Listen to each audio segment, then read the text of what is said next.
Hi again. I'm back in Disney World. It is Sunday, November 7th, and I wasn't going to do a trip report for this trip because my main goal in coming here was to try out the new Genie Plus system and figure it out so I could update all of my old FastPass posts.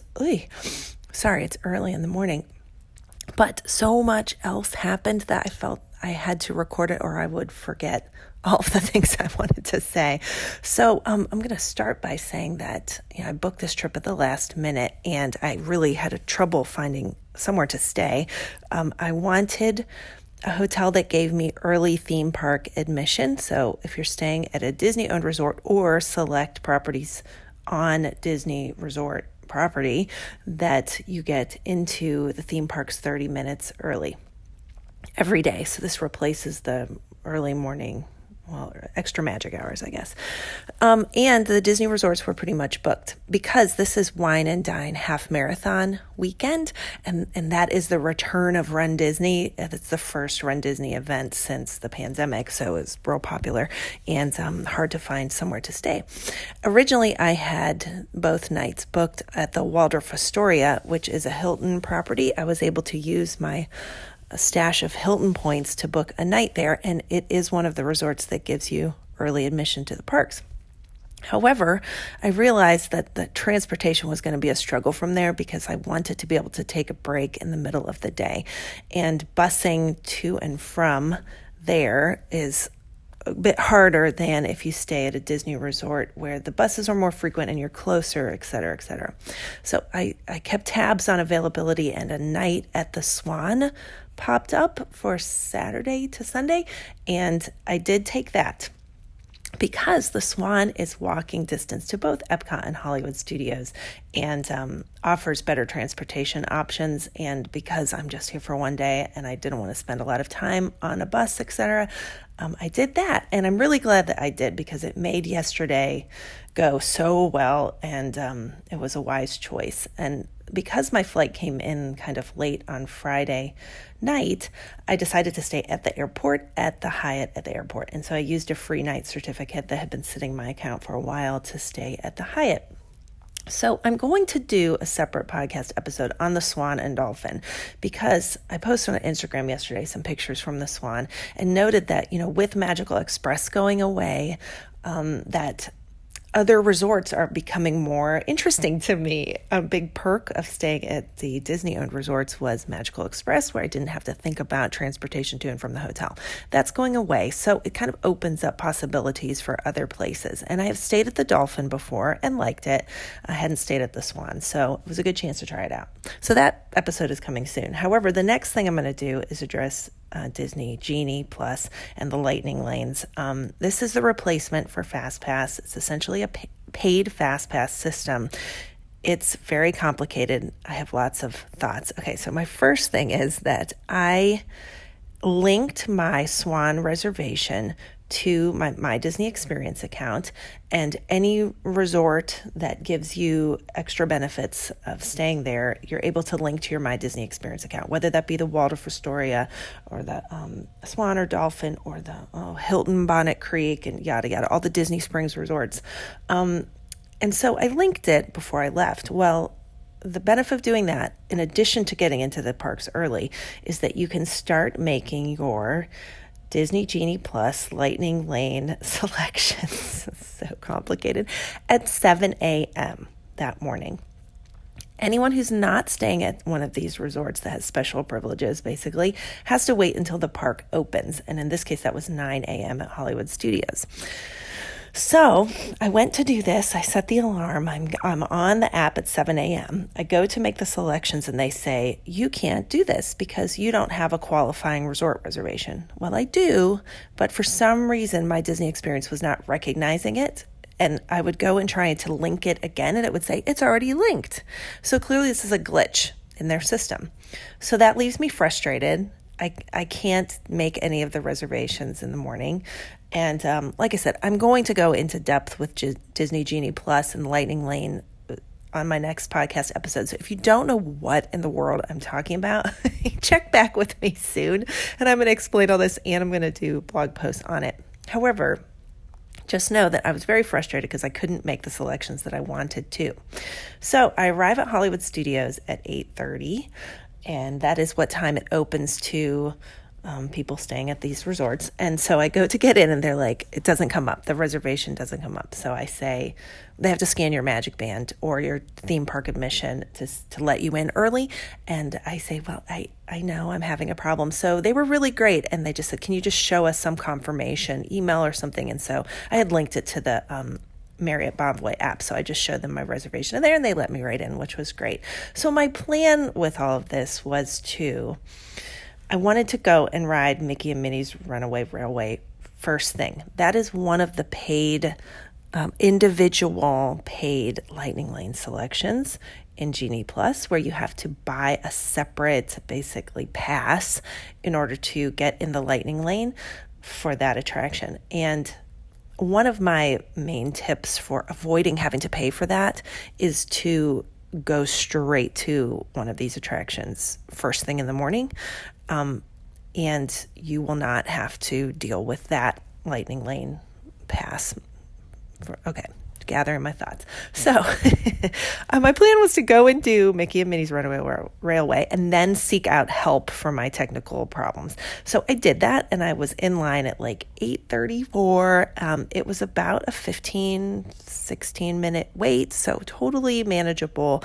And in the line, I was talking with a nice couple, asking them their thoughts about Genie Plus, and they had been here for a few days and they'd had time to try it out. And they gave me interesting thoughts, which I'm going to share in that episode. However, they also told me that they arrived at Hollywood Studios prior to 8 a.m. And when they got there, they were already letting people in to go to Rise of the Resistance. So they had already been on and off of Rise of the Resistance when they got in line with me at Mickey and Minnie's at 8:30. Whatever, which I thought was amazing. So they did not have to purchase individual Lightning Lane passes for either of those attractions because they knocked them both out before 9 a.m., which is when the park opened to other guests. So that is a great tip, and I believe they're going to keep doing that for as long as there is huge demand for that attraction, which I see being that way for a long, long time. So definitely, if you can, get yourself to the park at 8, even though the opening time is 8:30, and you will be able to ride that without having to spend $15. It was the day that I visited to buy the individual Lightning Lane pass. Gosh, I hope they come up with a better name for this because it is a mouthful. Anyway, I did go. I actually asked a cast member when I was in line for Mickey and Minnie's, like, where do I go for help with Genie Plus? And he told me there is guest experience tent set up right very close to that attraction, kind of at the end, like right where you would turn to go to Tower of Terror. There's that intersection right there. And that's where the tent was. But I saw tents all over the parks. So really just if you're having trouble with Genie Plus or Tech or anything, ask a cast member, where can I go to find guest experience tent? And they'll show you. And they were everywhere at Magic Kingdom as well. So at least they're being proactive and they know it's a new system and people are going to have trouble with it.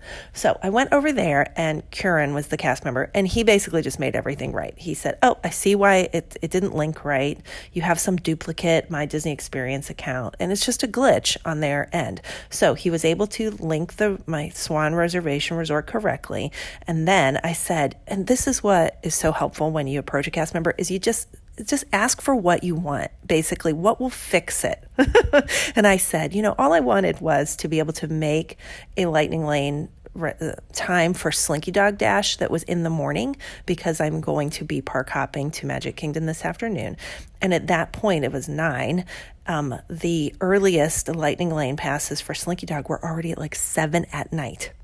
So this is a thing with Genie Plus that I'm going to advise about is, anyway, I'm going to go into that in another episode. So I said to him, I would just love a Slinky Dog reservation sometime in the morning. That was my goal. My other goal was to be able to buy a paid pass for Rise of Resistance for sometime in the morning as well. And that just helps them know how to fix the problem and make it right for you. And so he was like, okay, so I paid for the fast pass, for the Lightning Lane pass right there with my card. And he he said, I'm not able to do this all the time, but because of your problems, I'm just giving you a Lightning Lane pass for rides that's good anytime, and the same for Slinky Dog. So that made it a lot easier for me to be able to do them whenever. And I said, thank you so much. Like, you made it right. I know there's going to be glitches, and I was super frustrated, but now I feel better. And so I went on my way. So I grabbed some breakfast, and then I went right to Slinky Dog and did that.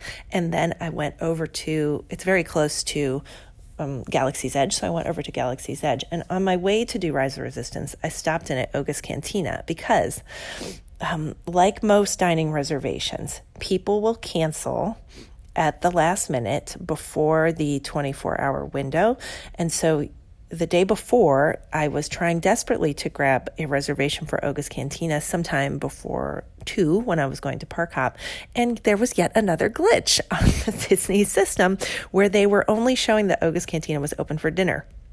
Now, I know it's open all day, but there was some glitch on the Disney site and in the app where they were showing there was no availability. So lots of openings had popped up for the evening, as they're prone to do, but I couldn't see any of the availability for the morning, though I knew there were reservations there. So that left me, again, frustrated. So I just stopped at Oga's Cantina. I said, hey, look, there was this glitch yesterday. I knew there were openings in the morning, and it's just one person. Like, is there anything you can do? And they're basically like, no, there's nothing we can do. So this just shows the nature of, you can always ask at Disney, and generally if they can do anything, they will. But she was insistent that, like, really there was nothing that they could do to get me in. She said, however, keep checking back every hour on the hour. More cancellations generally come up. And she also showed me that I was going about finding the reservations wrong. I didn't know how to find Oga's Cantina in my Disney experience, and she showed me how there's a search function at the bottom of it, and I could just search for Oga's Cantina, and it would take me right to the place where I could look for the reservations in the app, because I've never been able to find that. They generally don't come up with the regular dining reservations. Maybe they're going to fix that, and they will, but when they first opened, it wasn't there. And so I was used to going to the Disney site and on the browser and making the reservation there. And that was still not working yesterday. So I did then an hour later go in and was able to get a reservation, but it wasn't until 9:15 at night. I was like, how bad do I want to go to this? And I thought, I think I want to go to it pretty bad because I really like the cantina. I've only been one time right after it opened. So I did take that reservation, and that altered my plans for the day a little bit. But I went and did Rise. I did a few more attractions at Hollywood Studios and ate lunch at Docking Bay 7 in Galaxy's Edge, because they have completely changed the menu there since the last time that I went, and I wanted to update some pictures with recent food, and it was great. The food there is awesome. It looks really weird, and the dessert particularly looked so weird. I'm going to post a picture on my Instagram account, and you can tell me if you think it looks disgusting or not, because to me, I think it's so not aesthetic. It tasted really good, but I'm like, couldn't they just make this look a little bit less like a train wreck? I mean, it looks gross. Anyway, I digress. So at that point, I was exhausted, and I had started, however, making Lightning Lane selections for my afternoon at Magic Kingdom. So you can indicate in Genie Plus if you're park hopping, and then that will let you start making Lightning Lane selections for later in the day when you are going to be park hopping. So this, I'm going to flesh out how you do this in the Genie Plus episode. But I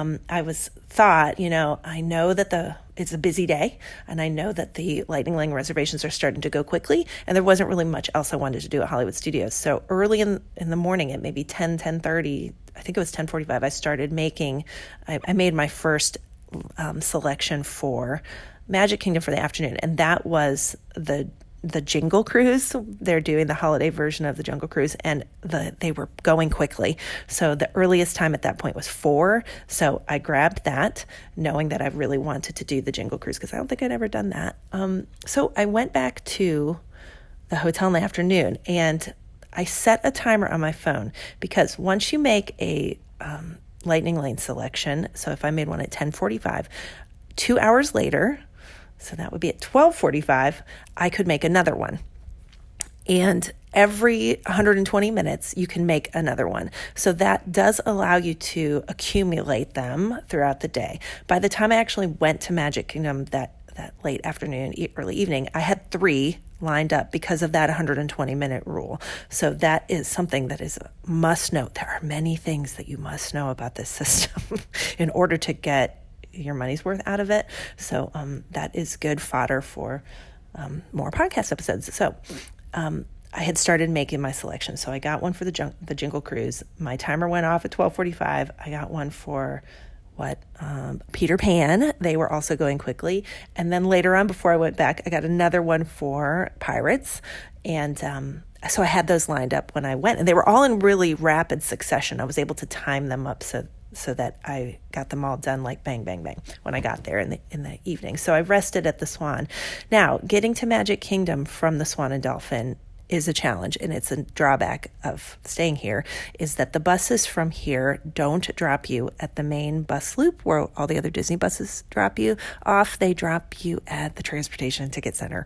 So that, if you didn't research that and know that ahead of time, you might be majorly disappointed by that you're not getting the same kind of bus service to Magic Kingdom. However, there's a way around that.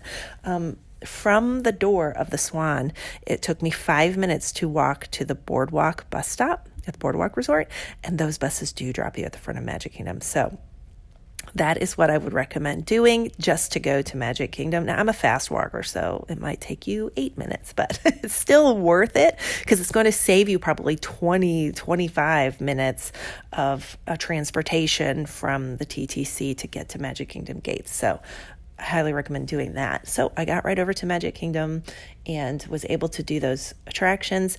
After you redeem, once you check in to redeem a Lightning Lane selection, it is like Fast Pass where you're generally able to go in and make another one after you redeem one. So as soon as I got on Jingle Cruise, I went in and made another reservation for Small World. I made then another reservation for Haunted Mansion. After that one, I checked in for my next one. So understanding how the system works is going to help you really get a lot out of it. So in my short time at Magic Kingdom, I was there from 4:30, and then the fireworks were at 8. I did 5 attractions that were all very desirable ones, and ate dinner, and stopped in and had some coffee and warmed up because it was super cold and I did not dress appropriately and I needed hot beverage to warm up inside. So I also was planning to do attractions that were mostly all inside because I was so cold. I have to say something about the Jingle Cruise.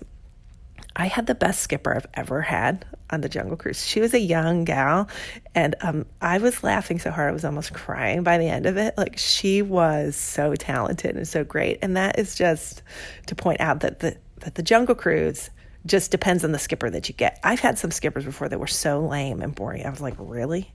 This is the ride? She was hysterical. So I hope you get a good skipper when you go. And the Jingle Cruise is hysterical. They really change it all up for Christmas. It's a very different experience. The overlay is really fun. So I recommend doing that, even if you've been on the Jungle Cruise tons and tons of times. So then I went and got in place for the fireworks. So the show starts at 8, and this is the new show, Enchantment, I think it's called. I can't keep track of all these names. Disney Enchantment, I think. No, maybe not. Oh, God, forgive me if I get the name wrong. The new fireworks show at Magic Kingdom. What's interesting about it is that projections on the castle have been the norm for a while, but now they're doing projections down Main Street. And so I knew I wanted to watch it within Main Street so I could see all of those projections. And so I would say I was about, a quarter of the way down Main Street from the railway station. So I was pretty far back. And you know what? It was the best spot to watch it. It was amazing. Now, if you listen to my last trip report, you know I am not a fan of Harmonious, the new show at Epcot. It was a major bummer to me. I was really disappointed. I had low expectations going into this one because of that. And I was like, is this just the direction we're going with Disney nighttime shows? Oh, no, it wasn't at all. So I loved this fireworks show. I think it's more like Wishes than the previous show was, and that is a good thing. It's sentimental. I am such a sap. It was gonna make me cry. It was so well done, and the projections down Main Street really were outstanding. They make you feel like you're in it because the projections are all around you. And it was so good. So I have nothing but great things to say about the new show at Magic Kingdom, whatever it's called. It ended at 8:15, and I was able to just boogie right out of there and go get a bus back to Hollywood Studios so I could go to Oga's Cantina. And I was a little nervous about all this transportation because anytime you try and do like advanced transportation stuff, there's potential for it to go wrong and become a pain in the butt. But it didn't. So as soon as I got to the Hollywood Studios bus line, there were a lot of other people who were going back there before it closed. The bus came right away. I was over there with plenty of time to spare. So that went well. I'm happy to report. And I had never been to Galaxy's Edge at night. It's a totally different experience at night. So the park closes technically at 9. However, there were Oga's Cantina reservations up until 9:45. So don't think that just because the park is closed, that it's actually closed. It's not. You can still eat and drink, shop, do all the things. So my reservation was at 9:15. I kind of cruised around and took a bunch of pictures at night in Galaxy's Edge because it's so cool. Like no one was really there. It looked abandoned, and the lighting was really neat. You could hear all the sound, all the background sounds, which you can't hear normally during the day because there's so many people and so much other noise. But oh wow, it was a totally different experience. So if you've never been to Galaxy's Edge at night, particularly after the park closes, that's a really fun time to go. There were lots of people doing photo ops with lightsabers.